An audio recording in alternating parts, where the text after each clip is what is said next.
siang, nama saya Lina Sasmia.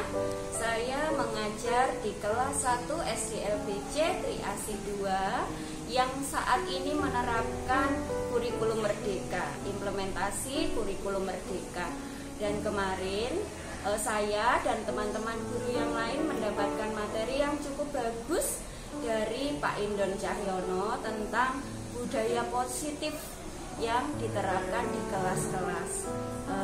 Tentunya saya juga menerapkan budaya positif itu di kelas dan ternyata memberikan efek positif juga untuk anak-anak. Tetapi mungkin untuk anak-anak berkebutuhan khusus membutuhkan waktu yang agak lama untuk terlihat perubahan secara konsisten. Terima kasih.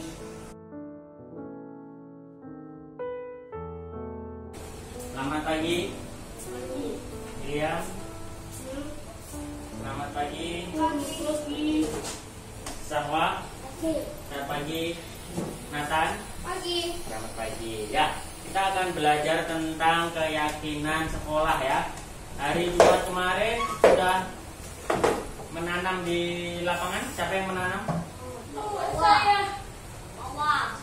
Oh ya, Bila menanam apa? Pohon. Menanam pohon apa? Pohon itu. Yang gede. Yang besar. Jawa menanam apa kemarin? Menanam apa? Ingat tidak menanam apa? Ingat, menanam siram tangan. Mama. Oh ya, menanam terus disiram. Dirawat. William memakai masker supaya apa? Ya. Sekarang kita akan belajar William pakai masker untuk apa? Kesehatan. Ya, tolong pakai maskernya. Tangannya dilipat. Ya. Pak. Boleh kalau mau minum silahkan. Pak. Isi ya, Pak? Ya. Baik, nanti. Anak-anak, Pak. anak-anak, hari ini setiap pagi kita di lapangan melakukan apa?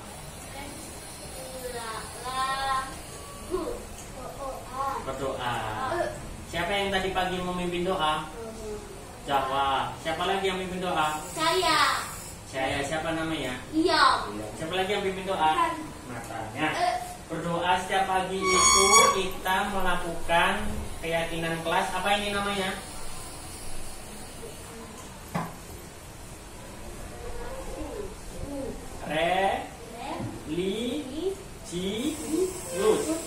Religius. Ya, kita berdoa kepada siapa? Tuhan. Kepada Tuhan. Berdoa kepada siapa? Tuhan. Iya, berdoa kepada Tuhan. Setiap pagi sebelum belajar kita berdoa. Berarti keyakinannya adalah religius. Yang kedua, anak-anak setiap hari siapa yang mengerjakan PR? Mengerjakan PR ya, mengerjakan PR sudah. Nah, kalau mengerjakan PR berarti apa? Tanggung jawab. Iya, berarti yang kenceng. Tanggung jawab. Tanggung jawab. Mengerjakan tugas, mengerjakan PR, membaca, ya, membaca juga ya. Iya. Terus menghitung, ya, apa lagi? Ya, Wawa lihat ke depan tidak ganggu temennya ya. Berarti apa? Tanggung jawab. Berarti apa, Will? Tanggung jawab. Ya, kita melakukan nilai keyakinan tanggung jawab. Mau jadi anak tanggung jawab? Saya mau. Ya, bertanggung jawab. Nah, anak-anak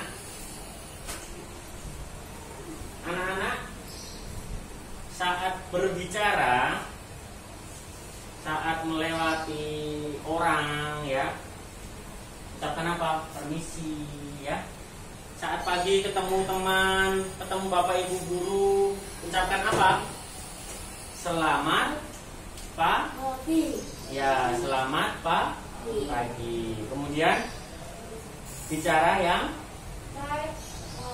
baik. Bicara yang apa, Wil? Baik. Bicara yang baik, ya. Boleh tidak mengecek teman? Boleh. Hah? Boleh. Boleh. Mengecek teman boleh? Boleh. Mengecek teman boleh? Benar. Mengecek teman boleh tidak? Boleh. Tidak boleh. Ya, anak-anak boleh tidak mengecek teman? Enggak. Kenapa tidak boleh mengecek teman? Tidak boleh. Nanti temannya sedih. Nah, itu termasuk apa, Wil? Sopan. Sopan. Ya, itu termasuk apa? Sopan. Santun. Ya, ya, keyakinan kita selanjutnya adalah sopan santun. Jadi kalau di kelas bicara yang Baik. baik, yang sopan. Kalau di luar bicara juga yang Ada yang tadi mengecek temannya? Enggak. Jawa suka mengecek teman? William suka mengecek teman? Enggak. Nathan suka mengecek teman? Tidak. Tidak. Ya, betul ya. Tidak boleh ya. Tidak mengecek teman. Terus punya perilaku baik ya. Disebut apa ini? Santun ya. Perilaku baik. Siapa yang kalau istirahat mengganggu kelas lain? Enggak. Ya, mengganggu kelas lain enggak? Enggak ya. Jika istirahat di mana? Ke main. Main di mana? Taman. Oh, jika istirahat main di mana, Wil? Taman. Main di taman. Benar ya.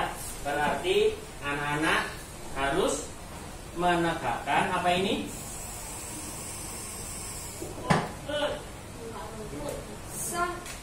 Sopan santun. Bagus.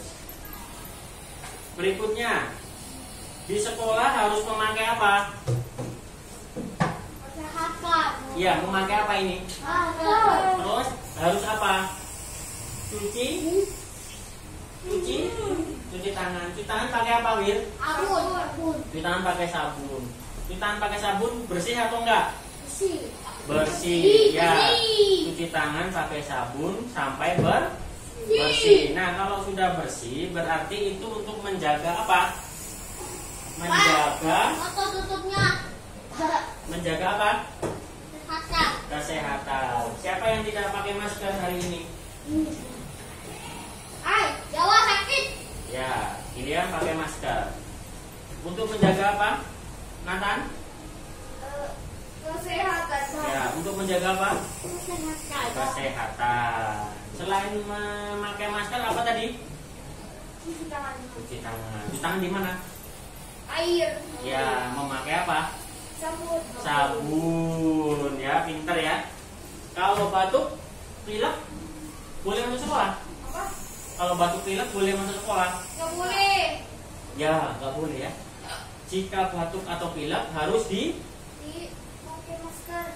di Rumah. rumah ya, untuk Kesehatan. kesehatan. Untuk apa, Wil? Pak. Ya, Kalau pilek. silakan. Kalau pilek. Kalau pilek di mana belajarnya? Di rumah. Di rumah. Kalau sakit Di rumah. batuk belajarnya di mana? Kalau sakit panas belajarnya di mana? Rumah. Ya, untuk Pak, kesehatan. kesehatan. Pak, kalau sehat Kalau sehat boleh masuk belajar di kelas. kelas. Ya. Pak, kalau pulang sekolah Nah, kalau pulang sekolah, anak-anak tadi pagi sebelum masuk kelas, siapa yang menyiram tanaman? Ya. Saya. Kemudian siapa yang buang sampah di tempat sampah? Saya. Cahaya. Siapa yang tadi masuk kelas, makan di kelas? Saya. Siapa yang tadi datang sekolah tidak terlambat? Tidak. Aku berangkat sekolah naik mobil saya. Ya, datang jam berapa tadi? Jam 8. Jam 8. Pak, pulang naik mobil. Datang jam berapa tadi? Jam 8. William datang jam berapa tadi? Jam 12 ya. Kalau saya masuk naik motor kamu. Iya. Ya kalau saya naik motor ya. William naik motor. Saya Nathan naik apa? naik mobil. Jawa naik apa? Motor ya. Nah, anak-anak tadi tidak ada yang terlambat ya. Hebat ya. Tepuk tangan dulu dong. Nah, kemudian Pak Indon bicara dulu ya. Tangannya di mulutnya di. Ya. Anak-anak tadi tidak ada yang terlambat. Kemudian anak-anak tidak ada yang buang sampah sembarangan, ya. Buang sampah di mana? Di tempat sampah. Tempat sampah. Buang sampah di mana, Bin? Tempat sampah. Tempat sampah, pinter. Nah, berarti anak-anak keyakinan sekolahnya apa? Ya, apa? Peduli. Ya, peduli dengan diri sendiri dan peduli dengan lingkungan, ya, lingkungan kelas dan lingkungan sekolah, ya. Betul, tidak terlambat, buang sampah di tempat sampah, makan di kelas, ya. Kalau ada temannya mau pinjem penghapus, dikasih pinjam nggak? Diberi pinjam nggak? Gak boleh. Kalau bawa pinjam penghapus boleh? Boleh. Boleh. William, Jawa pinjam penghapusnya boleh? Gak boleh. Nggak boleh. Kenapa? Sayangan. Oh, punyamu ya, kesayangan ya. Ya, apa? Jawa, kalau William pinjam pensil boleh? Kenapa? Sayang dede. Oh. Nathan, kalau Jawa pinjam penghapus boleh? Boleh ya, ya. Jadi boleh. Itu namanya apa? Namanya apa? Peduli. Ya, pintar anak-anak. Jadi ada 5 keyakinan sekolah kita. Yang pertama apa ini, Will?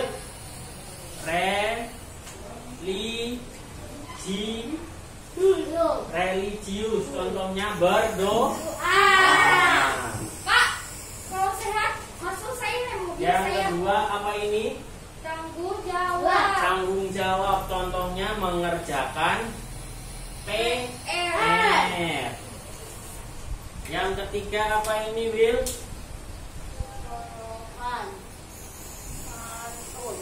Ayo, yang kencang. Sopan santun. Sopan santun. Contohnya bicara yang benar. Bicara yang Benar. bicara yang baik. Pakai maskernya, Will. Kemudian apa ini? Kesehatan. Apa ini, Nathan? Kesehatan. Kesehatan contohnya memakai Pakai masker. Terus cuci tangan. tangan pakai apa? Sabun. Pakai sabun. Yang terakhir adalah sikap peduli, ya. Peduli tadi apa? Buang Sampah. benar. Terus datang ke sekolah. Di sini di sekolah naik mobil. Ya, datangnya tepat Kelas tepat waktu, ya. tepat waktu ya. Ya, tidak terlambat. Datang tepat waktunya. ya. Ulangi, datang tepat. Waktunya. Ya, siapa yang tadi datang tepat waktu? Datang tepat waktu siapa? William sedang ngelamun. Will, datang tepat waktu? Ya. Oke, nah sekarang Pak Indon mau memeragakan, ya. Memeragakan pura-puranya, ya. Pura-puranya William. Diberi sini, Will. Nah, pura-puranya William kemarin buang sampah sembarangan, ya. Enggak. Pura-puranya. Pak Indon pura-pura, ya. Mau tempat pulang-pulang. Ya, oke sini William lihat sini, Pak Indon. William, kemarin buang sampah di halaman ya?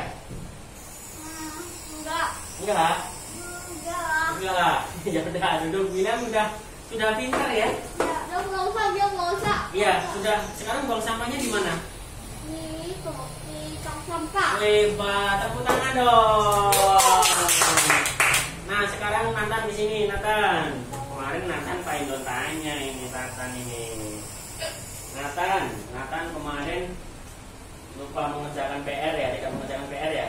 Tidak. Tidak. Sekarang Nathan mengerjakan PR nggak? Kerjain. Kerjakan di mana? Di rumah. Oh, di rumah. Kalau kemarin mengerjakan PR di mana? Sekolah ya? Ya, bukan. Di Bukan. rumah. Mengerjakan PR di mana? Di rumah. Di rumah. Dengan siapa? Jaga kelas 1. Oke, mengerjakan PR di Rumah. rumah. Tepuk tangan dulu buat Nathan. Nah, pintar ya. Apa itu ada bunyi kayak gitu? Sekarang satu lagi, siapa yang belum dipanggil Pak? Jahwa ke sini. Nathan duduk manis Tan. Ya, Jahwa sini. Ya, pakai maskernya dulu. Nah, Jahwa kemarin naik ke kelas atas nggak? Ke SMP nggak? Enggak. Hari ini Jahwa main di mana? Main di mana? Di taman dengan siapa? Dengan Dede. Oh iya, berarti sekarang Jahwa mainnya di taman. Naik ke lantai 2 enggak? Enggak. Pinter ya sekarang ya. Oke, tepuk tangan buat Jahwa. Ya, anak-anak hebat sekali ya. Jadi sekarang William membuang sampahnya di mana? Di tong sampah. Pinter. Nathan mengerjakan PR di mana? Di rumah. Di rumah. Jahwa kalau istirahat di mana? Main di taman. Tepuk tangan semua. Ore. Anak kelas 3 hebat. Anak kelas 3 melakukan keyakinan sekolah. Ada berapa keyakinannya? 5. Betul sekali ya. Religius, tanggung jawab, sopan santun, kesehatan, dan peduli. Siap melaksanakan? Siap. Siap. Siap. Siap melaksanakan? Siap. Ulang ya. Siap ya. Siap melaksanakan? Siap. Ulangi. Siap melaksanakan? Siap. Oke, tepuk tangan semua. Anak-anak hebat.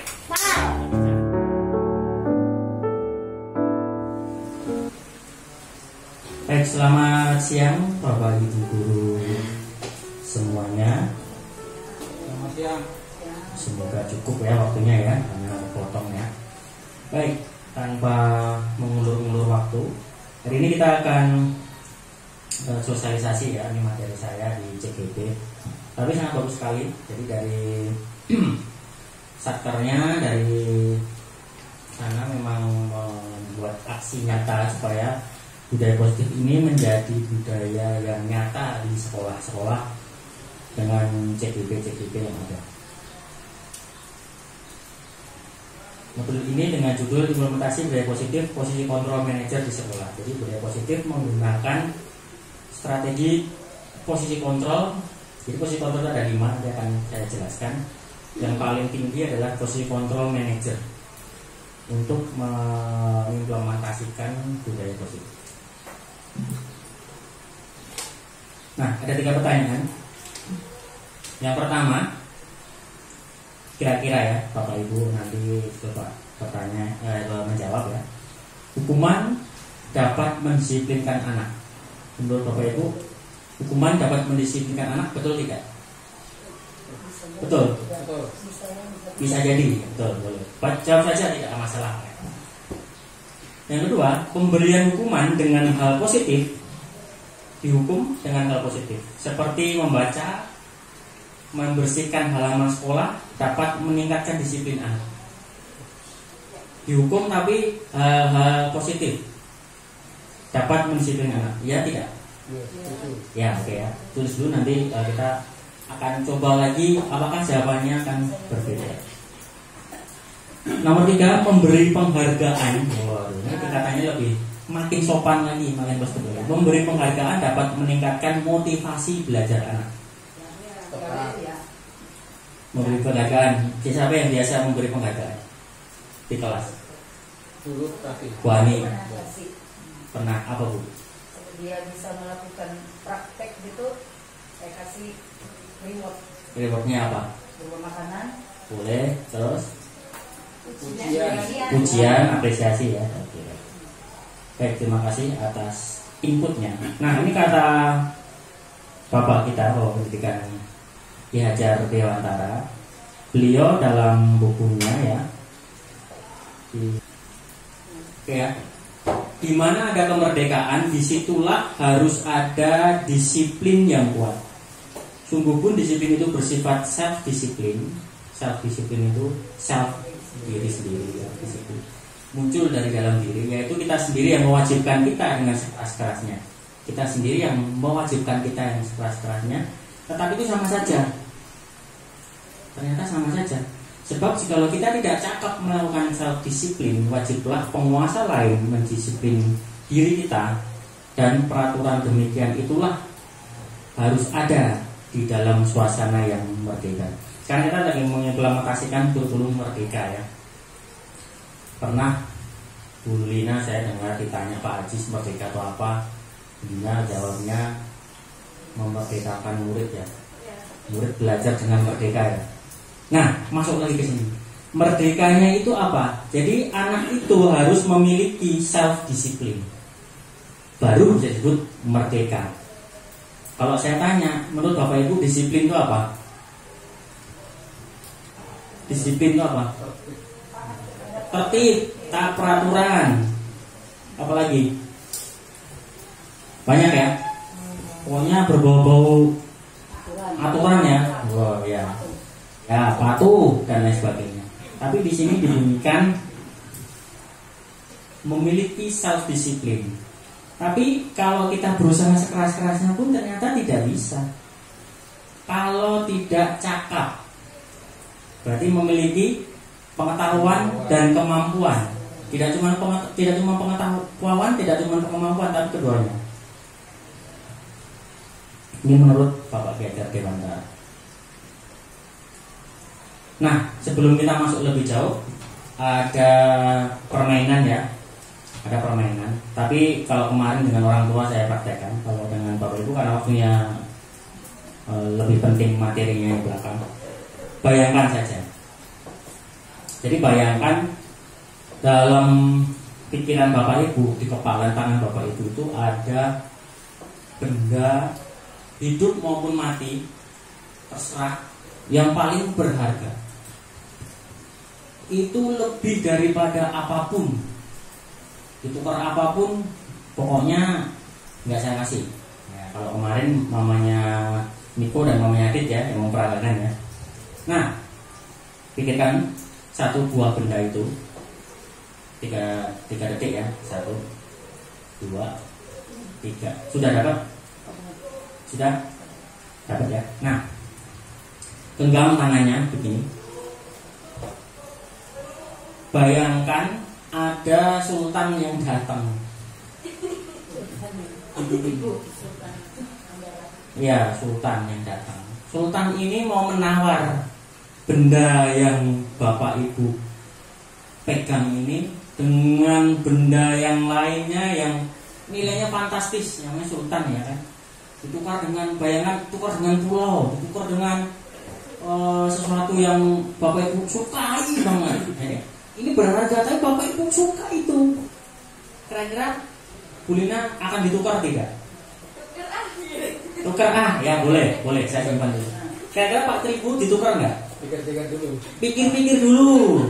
Bu Ani, kira-kira ditukar nggak? Tidak Pak, saya orang nggak pimpinan tadi yang menggiurkan saya, tapi saya nggak pimpinan. Tidak pinginan, benar ya. Oke. Bu Lina tukar Pak Tribu pikir-pikir dulu. Banyak ya. Nah itu betul ya. Kita ada 3 gradasi ya. Berarti menurut Bapak Ibu punya kontrol nggak untuk membuka atau menutup tangan ini terus? Punya ya. Dan yang menawarkan Bapak Ibu itu punya kendali tidak untuk Bapak Ibu supaya membuka menutup? Punya pengaruh. Tapi yang membuka dan menutup siapa? Diriku yang mau. Godaan seberat apapun, setinggi apapun, dan lain sebagainya, itu hanya memicu. Tapi intinya yang berhak membuka dan menutup tetap diri kita sendiri. Nah, itulah seperti itu ya. Contohnya ya. Saya tanya, Bu Lina, benda apa yang berharga tadi? Yang genggam tadi yang berharga apa? Mobil doang nggak apa-apa. Mobil. Pak Tri apa ya? Boleh. Apa benda berharganya? Emas. Emas. Bu Ani tadi kan nggak mau dibuka, ini pasti bagus. Bu Ani apa benda yang berharganya kamu? Apa Bu Ani? Saya cuma pulpen Bapak. Pulpen. Oh, kayaknya nggak boleh dibuka. Rumah mewah loh. Ya, pasti sangat berharga ya. Pasti. Sebenarnya pasti hadiah dari Oh iya. Bukan dari ya memiliki ini ya, memiliki histori yang sangat-sangat ya, sehingga membuat Bu Ani menjadi guru yang hebat sekarang ini. Baik. baru lah kalau beli ada Pak. Perubahan selanjutnya, perubahan paradigma teori kontrol atau bisa dibilang ilusi kontrol. Jadi contohnya seperti ini. Pada saat saya memerintah Erika ambil daun, Erika jalan pucul. Kelihatannya Erika manut, ya nggak? Tapi apakah Bapak Ibu tahu Erika itu sebenarnya kesel? Bisa jadi ya, lurus ya. Bisa jadi. Contoh lain, mungkin Tirsa, besok kamu datang pagi, ya kan?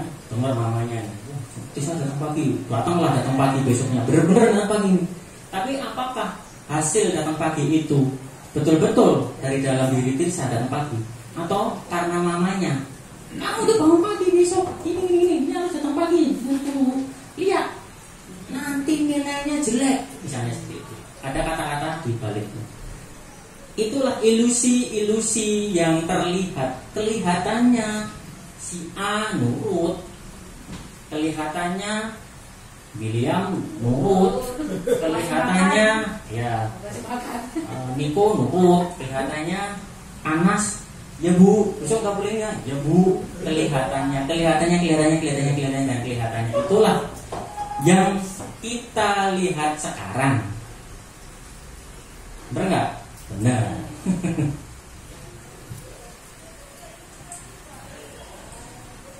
Nah, tadi saya sempat bertanya kalau itu ya. Sebenarnya yang memiliki kontrol itu siapa?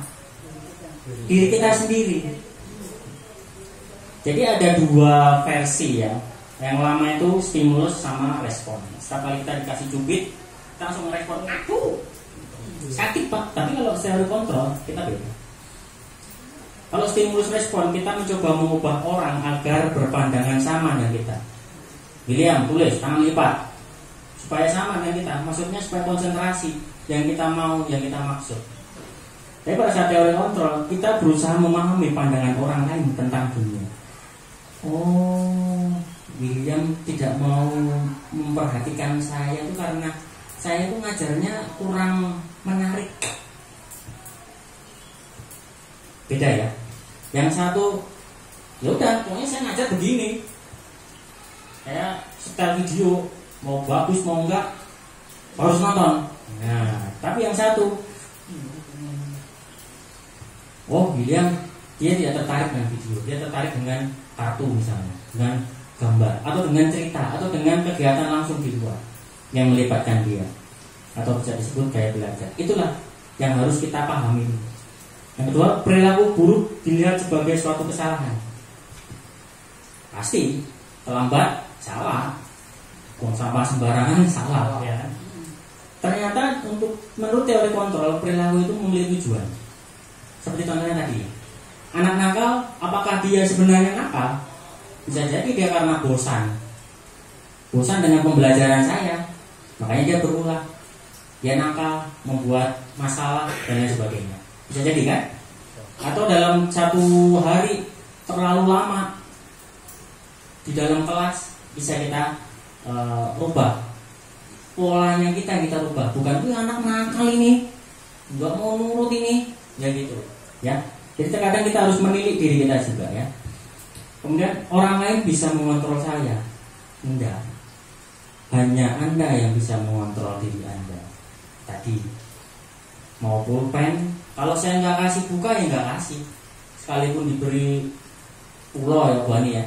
Ini pulpen berharga banget. Tapi dari satu sisi, saya punya berharga menurut saya mobil Rolls Royce ya kan, mobil mewah. Saya ternyata ditawar orang sekian, saya kasih. Yo nggak masalah buat saya, ya kan?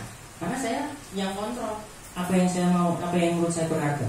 Dan saya yang kontrol apakah ini pantas atau layak untuk saya lepas. Kemudian pemaksaan ada pada saat bujukan gagal. Wah, ya kan biasanya begitu. Kalau udah bujuk, ayo Bil, belajar. Ya, ada pelan ya kan. Naik lagi merahnya. Bil, ayo. Cepat. Kalau enggak nih baru gebrak nih capok. Nah, pemaksaan gitu. Ya, saya juga masalahnya.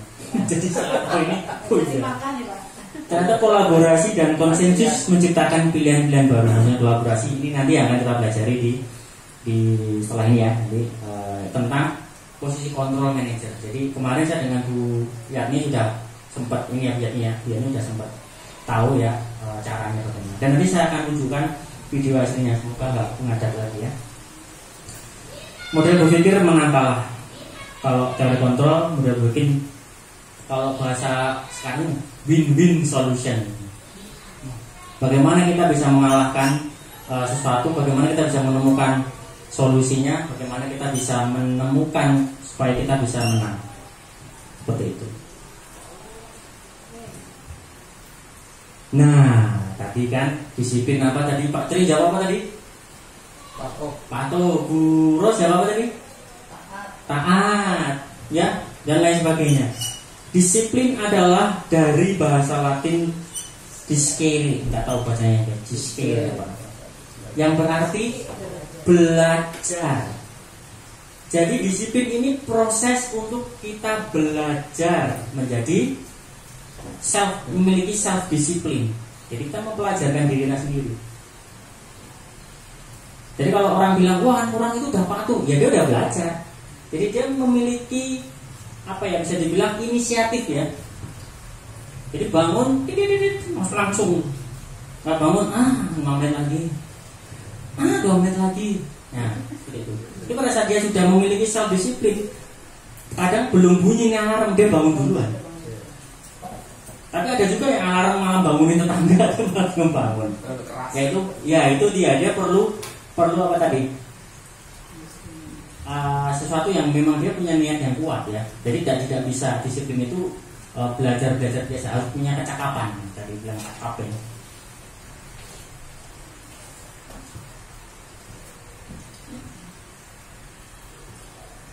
Nah, disiplinnya ke arah mana? Kalau kita di kemarin saya guru penggerak itu diberi 6 sekolah-sekolah ya. 6 sekolah dan institusi yang mereka memiliki nilai-nilai kebajikan. Yang kemarin Bapak Ibu bersama-sama dengan anak-anak mewarnai nilai-nilai kebajikan itu. Ada banyak sekali rentetan nilai-nilai kebajikan yang sebenarnya itu salah satu formula atau rangkuman ya di 6 profil pada Pancasila. Nah, apa itu nilai-nilai kebajikan? Nilai-nilai kebajikan adalah sifat-sifat positif manusia yang merupakan tujuan mulia yang ingin dicapai setiap individu. Jadi sebenarnya kita ini memiliki nilai-nilai mulia sebenarnya. Kalau menurut filosofi pernikahan Gajah Dewantara, manusia lahir adalah manusia yang sudah ada tulisannya tapi tipis atau samar. Jadi kalau anak lahir kan seperti kertas kosong ya. Benar nggak? Benar. Salah.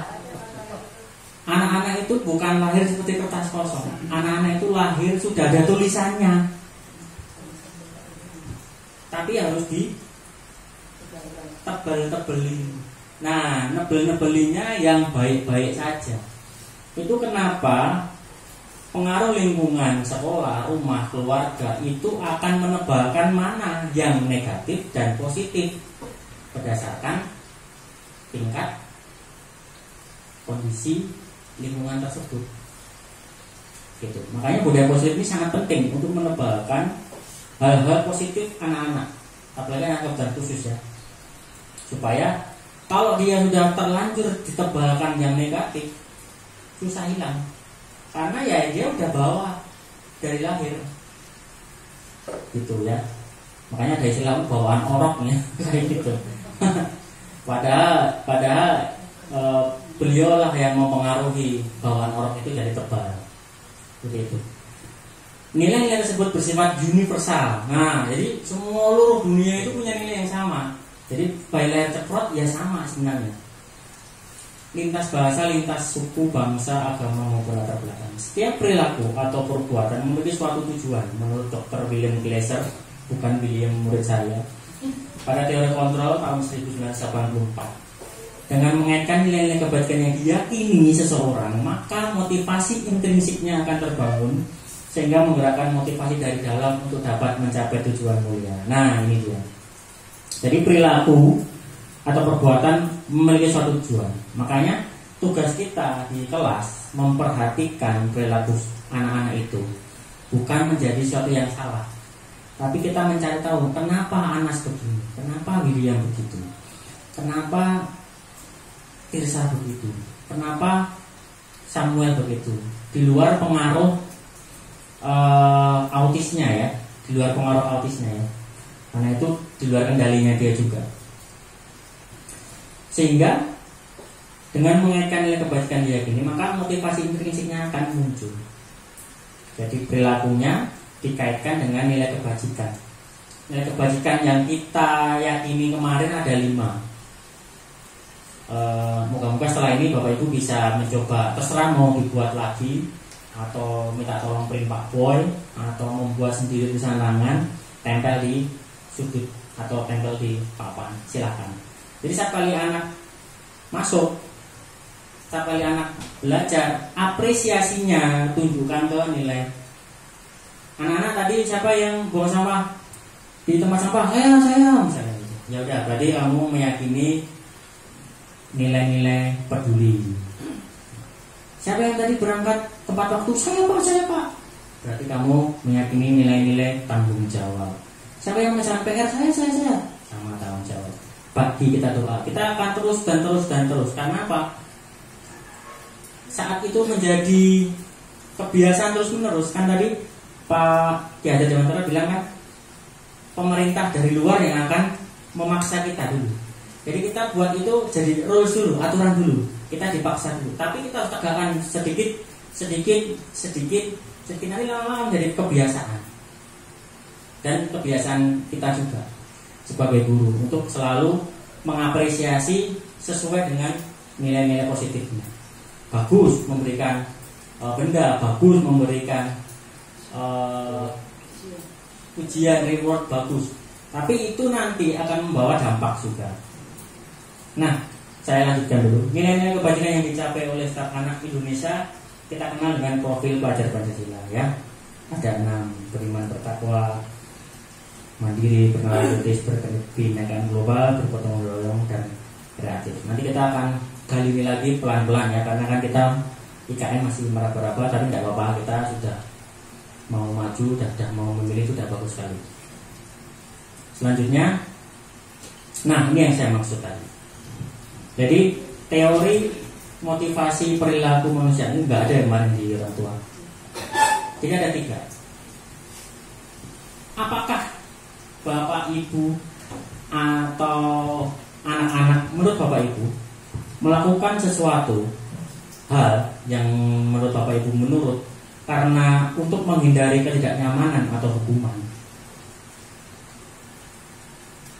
Kamu besok kamu datang terlambat, besok nggak dapat bakso. Awas ya, nanti pulang nggak dijemput bapak. Dia manut kan? Jadi manut nggak? Tapi untuk menghindari ketidaknyamanan. Yang kedua, untuk mendapatkan imbalan dari orang lain. Besok masuk, yang datang pertama dapat sembako. Rebutan nggak? Tapi saat sembakonya nggak ada, datang pertama nggak? Enggak. Itu contoh. Kemudian di satu kelas ada 5 anak. Yang nomor 1 dapat nilai sekian, dapat sekian. Yang misalnya anak tersebut memiliki potensi, ya dia akan dapat terus. Tapi pada saat anak yang lain yang mungkin potensinya kurang, misalnya di pembelajaran matematika misalnya, dia akan semakin terpuruk karena dia rewardnya nggak dapat. Makanya saya kadang senang dengan teman-teman yang dikasih hadiah semua, itu bagus. Jadi jangan, kalau reward ya jangan 1, semua. Kemudian untuk menghargai diri sendiri. Nah ini ada pembagian motivasinya ya. Kalau untuk menghindari tak nyaman dan hukuman itu motivasi eksternal. Jadi kita yang membuat anak ini takut. Itu tadi kembali ke ilusi ya. Kita kelihatannya membuat anak ini patuh, padahal karena takut. Karena takut nggak jemput, karena takut nggak dapat bakso, karena takut lain sebagainya. Tapi dia jadinya patuh. Yang kedua, motivasi eksternal lagi untuk memberikan imbalan. Besok masuk ya, nanti juara 1 dapat piala, piagam. Berangkat ya, lari kenceng dia. Tapi dengan piagam nggak ada, target terus.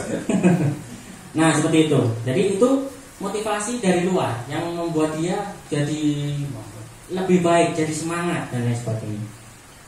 Nah motivasi yang paling benar adalah motivasi internal untuk menghargai diri sendiri. Menumbuhkannya bagaimana? Menumbuhkannya pelan-pelan seperti tanaman itu, kecuali dia dimakan tikus ya. Jika dia menjadi suatu tunas kemudian tumbuh pelan-pelan, kan Bapak Ibu telaten kan? Wah ini tuh yang disiram dulu, besok dilihat. Oh kalau ini kasih, kadang pindahin ke tempat yang ada mataharinya, nanti sudah dikembalikan lagi. Dulu saya ingat Bu Lina waktu di mes ada yang ngelap-ngelap, kalau siang keluarin, kalau malam masukin. Nah itu cara merawatnya. Jadi bukan karena dia rajin, tapi mungkin karena dia merasa bahwa memang begitu cara merawatnya, merawat tanaman itu. Merdeka, waduh, dan mereka belum kayaknya ya.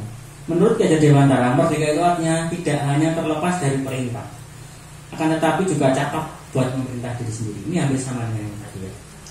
Jadi kalau kita mau menggunakan kurikulum merdeka, kita harus menerapkan ini. Jadi anak memang untuk anak kebutuhan khusus, mereka apalagi anggota tingkat tua ya, untuk inisiatif memang kurang ya. Tapi intinya kita coba dulu. Nanti yang bertumbuh itu pasti ada, walaupun tidak seperti anak-anak reguler. Nah, keyakinan kelas. Mengapa tidak peraturan saja? Mengapa harus keyakinan kelas? Padahal kemarin saya juga sampaikan kepada orang tua, siapa yang yang orang tua baru, anaknya baru masuk saya, ada banyak peraturan ya, iya katanya, berdarah-darah ya, iya. Tapi saat peraturan itu diubah menjadi keyakinan kelas, nah, itu kemarin waktu dengan anak-anak sempat Pak Endon singgung ya, sempat saya singgung. Misalnya peraturan, mengapa kita memiliki peraturan harus menggunakan helm bila mengendarai kendaraan roda 2? Pakai helm ya kalau naik motor. Jadi pesannya cuma itu, pakai motor pakai helm, pakai sarung tangan. Tapi nggak ngerti kenapa pakai helm, kenapa pakai sarung tangan. Mengapa kita memiliki peraturan 3M, menggunakan masker, mencuci tangan dan menjaga jarak? Ayo semuanya pakai masker, yang nggak pakai masker tangkap Satpol PP kalau zaman dulu ya. Kemudian mencuci tangan pakai sabun, terus harus berapa kali tuh, berapa detik, terus dan sebagainya. Terus mengapa kita memiliki peraturan harus datang tepat waktu pada saat mengikuti pelatihan? Datang jam 7 ya jam 7. Kenapa? Nah, untuk mendukung motivasi intrinsik yang tadi saya sebutkan, kembali ke nilai-nilai keyakinan lebih menggerakkan seorang dibandingkan mengikuti serangkaian peraturan-peraturan. Jadi kalau orang itu oleh peraturan, makanya ada statement peraturan itu untuk dilanggar. Kalau lampu merah, jangan cinggung, nggak ada yang pakai seragam abu-abu ya udah, plus ya Pak ya. Iya, ada perang letter U di strip, tengok belok set, ya kan. Tapi pada saat saya mempelajari hukum waktu itu ya, peraturan ya bener-bener aja ya, nggak masalah kan peraturannya. Maka nilainya lebih tinggi, nilai-nilai keyakinan ya. Jadi pada saat peraturan itu disampaikan, apa nilai keyakinannya? Misalnya menggunakan helm, nilai-nilai keyakinannya adalah keselamatan. Jadi untuk supaya kita selamat, kita menggunakan helm, memakai sepatu. Kayak sekarang kan aturannya, naik motor harus pakai sepatu. Kalau nggak pakai sepatu ditilang. Kenapa? Kan gitu, harusnya jaga keselamatan, gunakan dan lain sebagainya. Jadi hanya permainan kata-kata. Kata-katanya dibalik, kata-katanya dibuat supaya kita ini memahami bahwa kita tidak perlu menuruti peraturan-peraturan yang berderet itu, tapi kita harus meyakini nilai-nilai apa yang terkandung. Oh, untuk keselamatan, oh untuk kesehatan, oh untuk tanggung jawab. Karena apa? Nilai-nilai itu sebenarnya ada dalam diri kita. Tinggal memotivasinya dari dalam, supaya kita kembali lagi, kita yang kontrol. Nah, ini adalah lingkaran supaya menjadi sebuah budaya positif. Awalnya peraturan karena kita lahir dari peraturan. Pasti dari kecil, misalnya anak saya pulang atau main jangan jauh-jauh, itu sudah peraturan. Baru masuk sendalnya dicopot, itu peraturan lagi. Masuk jam 5 mandi, peraturan lagi. Kita dari kecil itu sudah familiar dengan peraturan. Tapi apakah kita ngerti maksud-maksudnya itu? Oh, harus mandi jam 5, kalau mandi lebih dari jam 5 nanti sakit. Kita nggak diberitahu ke sana. Oh, saya main nggak boleh jauh-jauh karena saya masih kecil, nanti bahaya. Nggak diberitahu seperti itu. Oh, saya harus lepas sendal kalau masuk ke rumah supaya rumah tetap bersih dan lain sebagainya. Kita tidak diberitahu. Kita hanya diberi aturan. Tidak boleh ini, dilarang itu, dilarang ini dan lain sebagainya. Dan itu membuat kita berbalik kepada murid. Gak boleh, awas, jangan. Sampai siapa Samuel itu datang aja, no. Itu dari mana? No itu. Kalau nggak dari yang sebelumnya. Nah itu. Nah, dari peraturan kita kembangkan menjadi keyakinan kelas. Kemarin kata fasilitator kami, Pak Didi Subianto, dan melalui pembelajaran mandiri, saya menangkap bahwa keyakinan kelas kita ubah dari peraturan kelas tadi. Sebelumnya sudah dimodifikasi dengan kesempatan kelas ya, Bu Lina dan Bu Ani, sepertinya saya lihat sudah ada. Itu kita ubah lagi menjadi sebuah keyakinan yang juga bagian dari profil pelajar Pancasila. Nah, jika setelah sudah terpampang keyakinan-keyakinan tadi dan mereward kegiatan siswa, mereward perilaku siswa itu ke arah keyakinan-keyakinan tadi yang saya sebutkan tadi ya, rewardnya, oh kamu berarti ini, misalnya Alim itu pintar sekali, oh berarti kamu udah menjalankan keyakinan tanggung jawab, kamu hebat. Oh Alim misalnya nyapu atau misalnya mengungut sampah di bawah di lantai, oh hebat sekali, kamu sudah peduli dengan lingkungan dan lain sebagainya. Dan ini dia, untuk membentuk sekolah aman, sekolah nyaman, ada lingkaran budaya positif. Supaya terjadi budaya yang positif membutuhkan lingkungan kelas yang positif. Supaya kelas menjadi sebuah lingkungan atau ekosistem yang positif dibutuhkan keyakinan kelas. keyakinan kelas berdasar dari peraturan kelas. Peraturan yang ada, peraturan yang berderet, yang Bapak Ibu pernah ketahui juga pada saat duduk di bangku sekolah, itu juga masuk ke sini. Tapi kita cari, kita gali kembali, mengapa saya harus datang tepat waktu, mengapa saya harus pakai seragam, mengapa dan mengapanya menjadi sebuah keyakinan. Oh, gitu nanti. Nah, ini dia. Contoh. Peraturan selalu kembalikan buku ke tempatnya. Keyakinannya adalah tanggung jawab. Oh, berarti dengan saya mengembalikan buku ke tempatnya, saya melakukan tanggung jawab. Dilarang mengganggu orang lain. Oh, keyakinannya kalau saya tidak mengganggu orang lain di kelas, saya tidak mengganggu orang lain di luar kelas, berarti saya melakukan menghormati orang lain. Pak, keyakinan kelas dari mana? Keyakinan kelas itu dari nilai-nilai kebajikan universal. Kalau di Indonesia kita sekarang ya di IKM, saya tunjuk ke sini karena saya ingatnya ada 2 orang di sini ya. Itu profil pelajar Pancasila. Bapak Ibu pernah dengar ya? Ada yang pernah dengar ya? Ya. Profil pelajar Pancasila itu ada 6. Yang pertama, beriman bertakwa kepada Tuhan Yang Maha Esa dan berakhlak mulia. Yang kedua, berkebinekaan global. Yang ketiga, gotong royong. Yang keempat, bernalar kritis. Yang kelima, mandiri. Yang keenam, kreatif. Pengen apa? Biasa suruh makan itu sama di pendidikan guru penggerak. Nah, di situ ada dimensi-dimensi, ada elemen-elemennya lagi. Nah, itu nanti mengerucut kepada yang tadi Bu Lina sebutkan P5. P5 ini adalah proyek penguatan profil pelajar Pancasila. Jadi betul, bukan produk, tapi proyek penguatan karakter.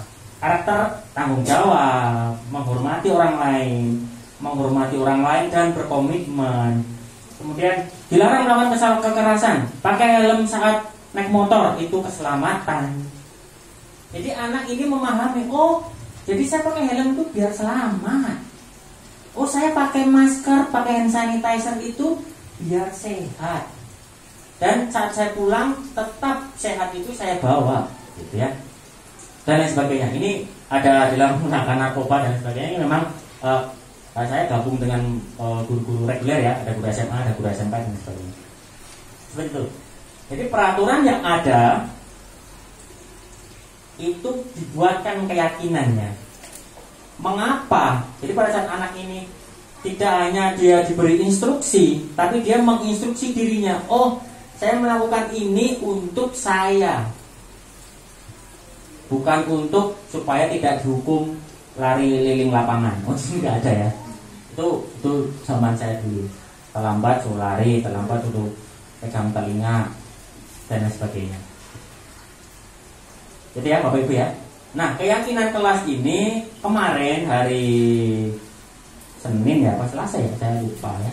Itu kami sudah membuat dengan anak-anak ya, dan sekarang anak-anak ini sedang menghias kelasnya masing-masing dengan keyakinan kelas. Ada 7 nilai-nilai kebajikan universal yang kami sepakati.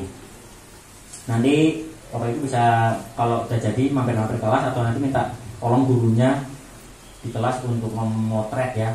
Dan saya sih pengennya ya anak-anak ini bisa menghafal. Pengennya ya, ini pengennya aja. Minimal ya bersama-sama mengetahui ya, supaya menjadi kembali lagi tadi. Nah, supaya keyakinan kelas ini menjadikan lingkungan kelas lingkungan yang positif.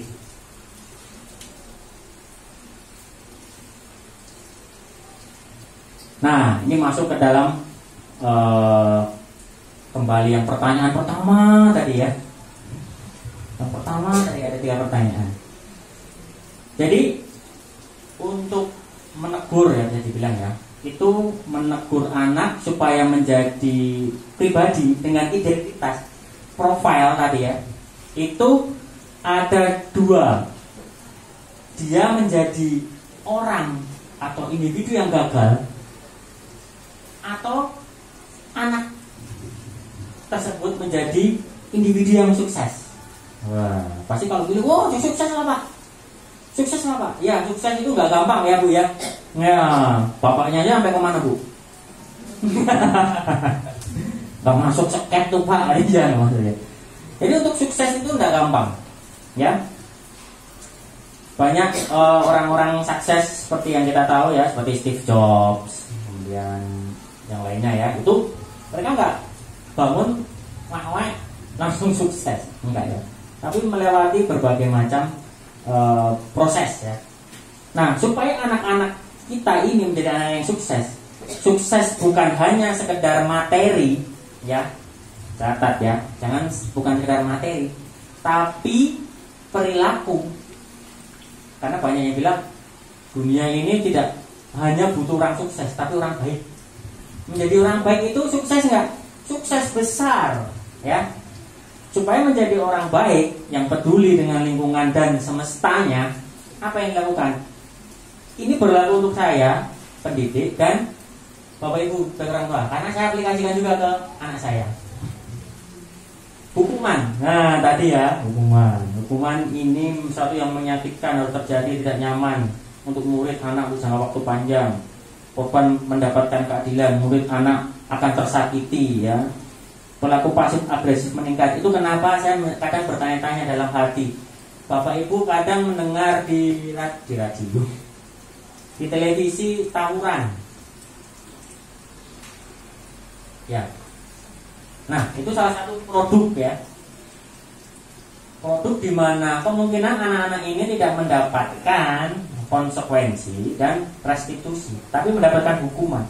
Kamu tuh pulang malam, nggak tahu apa, malu-maluin orang tua. Pulang malam, ngapain aja di luar? Bapaknya ya, apa? Bapak juga pulang malam, begitu jawabnya gitu loh, menyelonong. Nah itu. Produk-produk yang dalam tanda kutip akhirnya menjadi negatif, itu kadang kita ciptakan diri nggak sadar. Nah gitu. Jadi kemarin saya pendidikan guru penggerak yang materi ini, saya juga tawa sendiri dalam hati, tapi iya kita nggak sadar kadang gitu. Kemudian berlaku hanya pada sebuah institusi, tidak berlanjut pada kehidupan nyata. Peraturannya adalah ya kan aturan. Nggak boleh pulang malam. Habis pulang cuci kaki tidur ya, dan lain sebagainya. Dan akhirnya murid atau anak Bapak Ibu membenci aturan di rumah itu sendiri. Nah, kemudian untuk menjadi dan sukses itu ada dua pilihan, konsekuensi dan restitusi. Konsekuensi itu memang kita ketahui ya, terlambat ya, kalau kita pas terlambat ya kadang terlambat sih. Mau gimana? Motor mogok nggak bisa nyalahin, ya seperti itu. Misalnya yang contoh. Kemudian tidak nyaman untuk murid atau untuk anak untuk jangka waktu pendek. Korban bisa diabaikan, ini contoh ya. Murid atau anak dibuat tidak nyaman, penguatan hanya bertahan dalam jangka waktu pendek. Nah ini konsekuensi itu contohnya adalah dalam suatu kasus anak mematahkan pensil temannya. Berarti konsekuensinya adalah dia mengganti pensil tersebut.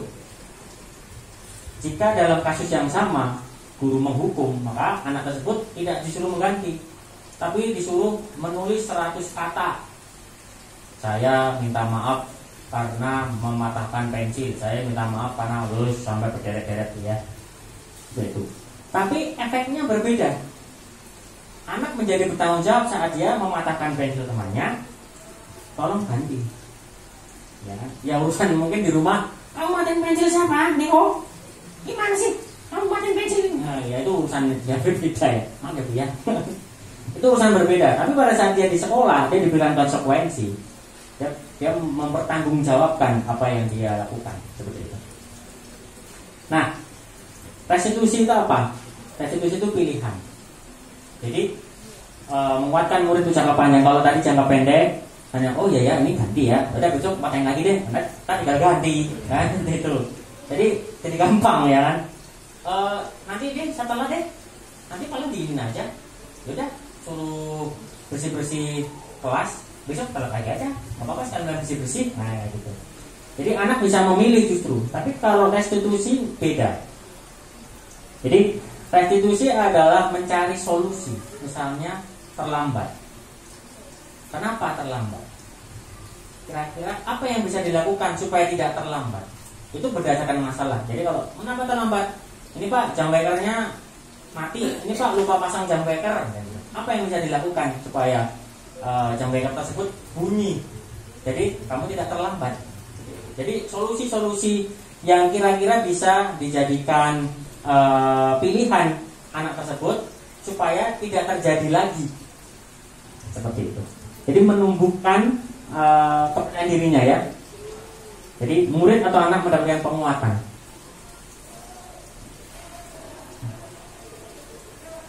Nah, dari ketiga tadi ya, itu sebenarnya kita manusia ini memiliki 5 kebutuhan dasar ya. Nah, yang paling utama itu dari keempat ini, yang paling utama. Jadi bertahan hidup.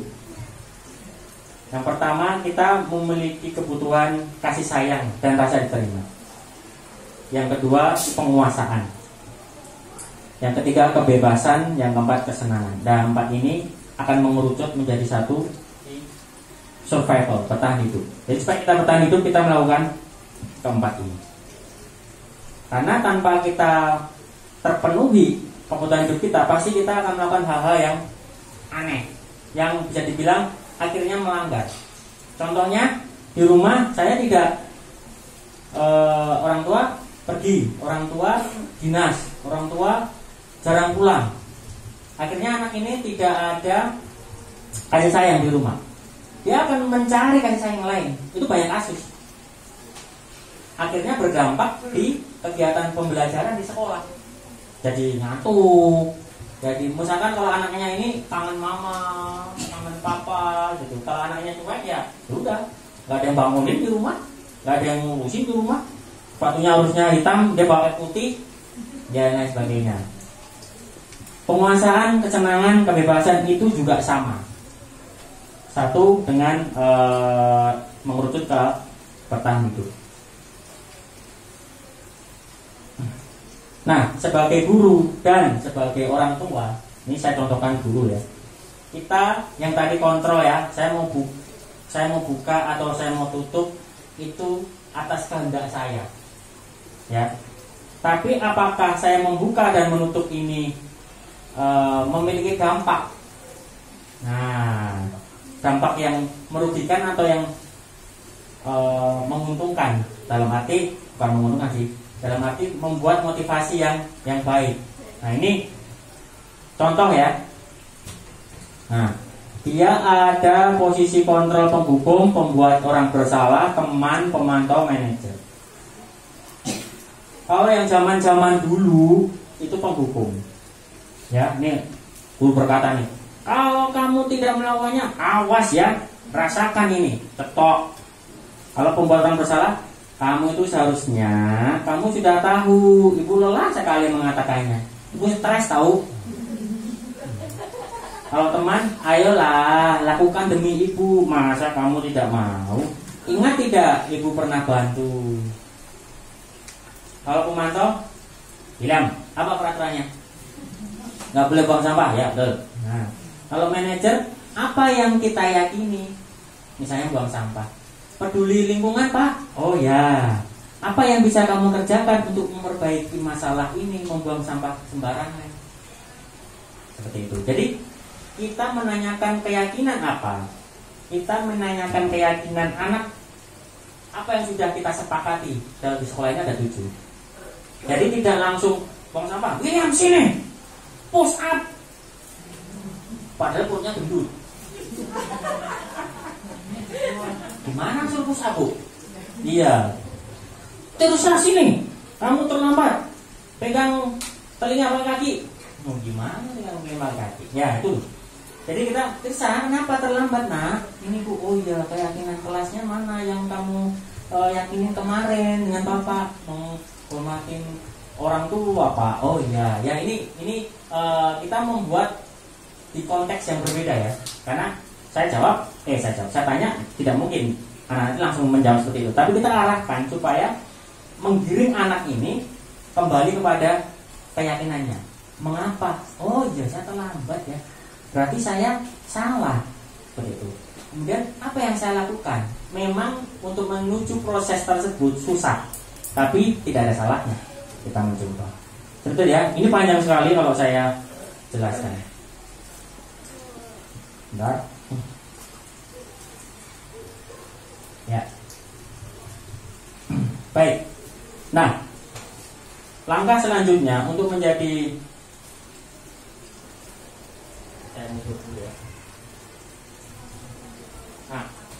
untuk menjadi manajer, Bapak Ibu, itu ada 3 tahap.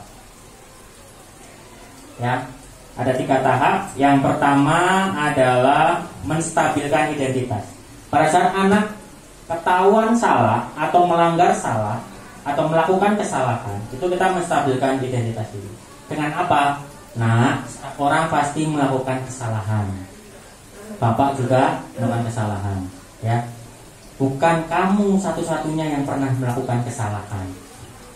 Kemudian validasi kebutuhan, 5 kebutuhan dasar tadi. Kamu tentu punya alasan mengapa melakukan itu. Bapak saya pergi, bapak saya gak pernah pulang. Kita bisa mengarahkan. Ya, perhatian itu tidak hanya dari orang tua, dari guru, dari teman-teman di sekolah dan sebagainya. Kemudian apa? Ada cara yang lebih efektif untuk mendapatkan apa yang kamu butuhkan. Jadi kita tanya lagi. Kita bertanya lagi kepada anak tersebut. Oh iya, bapak saya pergi, mama saya pergi karena dinas, karena tugas, bukan karena mereka memiliki misalnya kesenangan piknik apa ya, nggak pulang-pulang ya, tapi karena memang tuntutan pekerjaan. Oh iya ya, saya harus memahami. Oh berarti saya nggak boleh menyalahkan orang tua karena tidak perhatian. Seperti itu. Kemudian menanyakan keyakinan yang sedang disusun anak-anak di atas. Nilai apa yang telah disepakati? Mungkin di rumah juga bisa. Nilai apa yang disepakati di rumah? Buat keyakinan-keyakinan yang sama. Kemudian ingin menjadi orang seperti apa? Itu yang tadi saya sebut. Sukses tidak harus secara materi, tapi menjadi orang baik pun bisa dibilang sukses. Dan orang tua, bapak ibu juga bisa sukses karena mendidik anak dengan baik. Kemudian ini saya jelaskan yang tadi ya. Menstabilkan identitas itu untuk membuat anak yang merasa gagal karena berbuat salah menjadi positif terhadap dirinya. Ini ada deretan pertanyaan ya. Nanti kalau Bapak Ibu mau saya kirim bisa di grup ya. Ini pertanyaan-pertanyaan yang bisa dicoba di rumah. Jadi Bapak Ibu bisa berlatih menahan emosi, bisa berlatih menahan diri, tapi menggantikan dengan energi positif. Ya, mungkin di panti juga bisa nih Pak. Kalau mau nanti saya kasih. Jadi bisa di training ke teman-teman ya, supaya teman-teman senada ya. Oh semua jadi manajer semua nih. Iya. Kemudian validasi kebutuhan. Nah ini juga sama ya. Membantu siswa mengenali basic need atau kebutuhan yang ingin dipenuhinya. Tadi kan kebutuhannya ada banyak ya, ada 4 ya terutama. Jadi yang ingin dipenuhi kita melakukan. Jadi kebutuhan itu gak hanya sekedar dia pengen dicintai. Kadang dia bebas ya. Ya suka-suka saya Pak, saya mau pakai sepatu, saya suka yang warna pink. Ya kan? Karena ada yang pinky girl ya. Sepatunya hitam gak mau, saya maunya pink ya. Itu kesenangan dia ya. Atau kebebasan. Nggak mau Pak, saya mau pakai jaket ini keren ya kan. Kemudian rambut disemir ya kan. Atau dipotong sebelah sini hilang, sebelah sini tumbuh ya. Keren Pak, kebebasan dong kan gitu. Tapi kita bisa memvalidasi kebutuhan-kebutuhan itu. Karena pada dasarnya setiap tindakan manusia adalah untuk memenuhi kebutuhan dasar atau basic need. Apa itu power, freedom, love, and belonging, fun, and survival. Betul. Kita berlaku apa? Sesuai dengan 5 kebutuhan dasar. Betul kan? Kita mau gaya nih, saya mau kelihatan keren ya, biar di itu tuh saya punya gatuan itu tuh, cewek itu tuh sebelah tuh. Saya bisa biar ganteng ya kan, Bu. Biar gayanya biar menarik ya. Ya seperti itu. Jadi saya seperti apa? itu berdasarkan kebutuhan apa yang mau saya penuhi. Ini salah satu kata-katanya. Kemudian menanyakan keyakinan.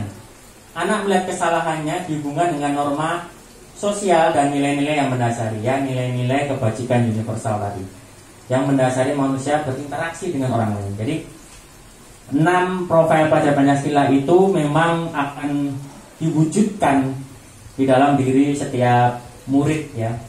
Jadi murid akan dituntun, kalau bahasa Ki Hajar Dewantara, kita menuntun pada kodrat alam dan kodrat zamannya. Jadi setiap anak itu memiliki kodrat alam dan memiliki kodrat zaman. Kita didik mereka sesuai kodrat-kodratnya itu. Jadi kalau kita sudah tahu, oh anak ini kodratnya seperti ini, berarti kita didik seperti ini. Kita tidak bisa memaksakan. Kalau dulu kan, kamu ternyata jadi apa? Mama yang jawab, mau jadi dokter. Padahal anaknya pengen jadi montir. Ya, wah kamu tuh ngapain perempuan main-main itu buat laki-laki. Kalau sekarang, kalau kodratnya dia memang seperti itu, tidak masalah. Misalnya kebalikannya lagi, kamu nanti jadi guru saja kayak bapak, padahal anaknya pengen jadi dokter, malah nggak apa-apa ya. Ya seperti itu contohnya. Kemudian kodrat zamannya apa? Didiklah dia sesuai kodrat zamannya. Zamannya ini sekarang zaman digital. Seperti tadi Bu Vero, kelas-kelas dari kelas 1 sampai kelas 6 semuanya mau menggunakan proyektor. Itu bukan pamer ya, tapi kita menyesuaikan dengan zamannya. Kalau dulu kapur tulis, kalau dihapus semuanya pada batuk satu kelas. Hapus ini yang hapus ikutan kena ya. Ya itu cerita saya dulu. Kadang tulisannya nggak kelihatan karena sudah kena kapur semua ya. Itu mau apa sampai matanya begini-begini ya. Kalau sekarang pakai whiteboard, kemudian sudah alih ke digital dan lain sebagainya. Oke, apakah ada pertanyaan? Bapak Ibu guru, Bapak Ibu guru, Bapak Ibu orang tua, apakah ada pertanyaan atau bingung atau itu ngomong apa sih gini ya? Ya boleh juga ya. Kan kalau di YouTube boleh like dan dislike ya. Oke. Baik, apakah ada pertanyaan? Sebelum saya tutup. Ya, Pak Inan, dari saya mungkin ini bukan karena saya mewakili Kornet, tapi bukan untuk Kornet. Ya. Saya dari Panti mau bertanya, kalau contohnya misalkan anak yang kami layani kan tidak semuanya sama. Ya, ya. Ada yang ber-EQ benar-benar di bawah, dan contohnya kita ajarin, kalau dia memang sama sekali tidak mengerti. Contohnya saja seperti Manda, terus ada Ape, Hermanto, dan tapi juga ada beberapa yang mengerti, tapi mereka benar-benar seperti tidak mau tahu. Contohnya Vicky itu punya kebiasaan mencakar, namanya, terus Andreas sering menjelutkan kepalanya. Nah, jadi sesuai dengan kurikulum Merdeka yang baru ini, mungkin sangat bagus diaplikasikan kami di Panti ya. Cuman mungkin karena baru saya saja yang mendengar, boleh nanti kita itu berbagi dengan gitu. Jadi saya jadi pembicara di sana. Oh boleh. Nanti kalau di Panti nanti saya modifikasi, karena kan ini memang untuk yang ya sekolah ya, dalam arti mampu didik, mampu latih ya. Nanti boleh seperti ini. Jadi nanti saya fokuskan beberapa, atau mungkin saya tambahkan supaya lebih kontekstual ya, kontekstual dengan kondisi di Panti. Boleh Pak, silakan. Nanti kita jadwalkan dengan Bu Vero, karena memang saya silakan mengimbaskan ke sebanyak-banyaknya. Gitu. Jadi untuk sementara karena orang tua ya biar apa? Jadi kita ada kolaborasi Bapak Ibu ya. Kolaborasi kepala sekolah, guru, dan orang tua, supaya ada konsistensi di sekolah dengan di rumah. Di sekolah misalnya kita menggunakan posisi kontrol manager, di rumah kamu ini nggak mengerjakan PR, nggak sama dong. Ibu di sekolah nggak ada yang cewek-cewek, biarin. Aduh, masa kita begitu. Jadi ada sinergi antara orang tua dan sekolah.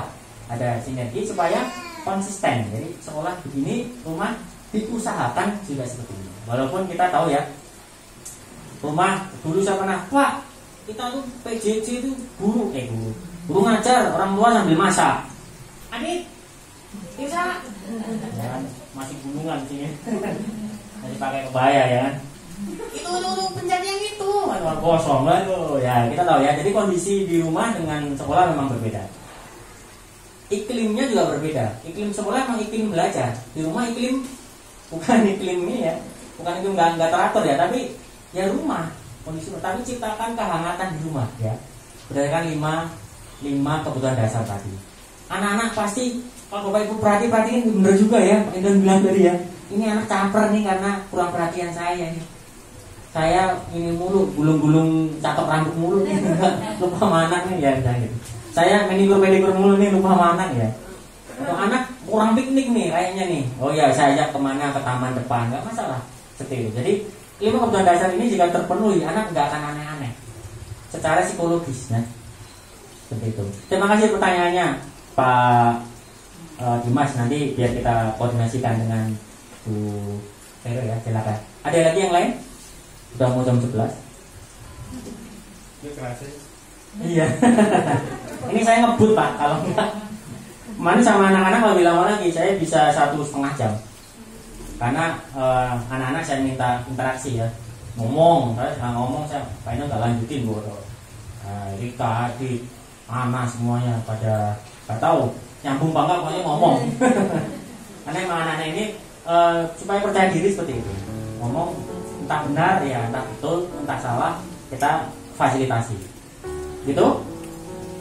Jika tidak ada pertanyaan, saya kembalikan ke Bu Vero. Terima kasih Bapak Ibu, semoga ilmunya bermanfaat dan bisa membawa budaya positif di sekolah dan di rumah. Amin. Terima kasih. Terima kasih Pak Indon, kita beri aplaus buat Indon. Semoga ilmunya bermanfaat ya buat kita semua, buat kondisi sekolah, di rumah juga kan semua, untuk membentuk anak-anak kita supaya menjadi lebih anak yang lebih ceria, lebih maju, lebih bergembira dalam belajar dan beraktivitas di apapun ya, dalam situasi apapun.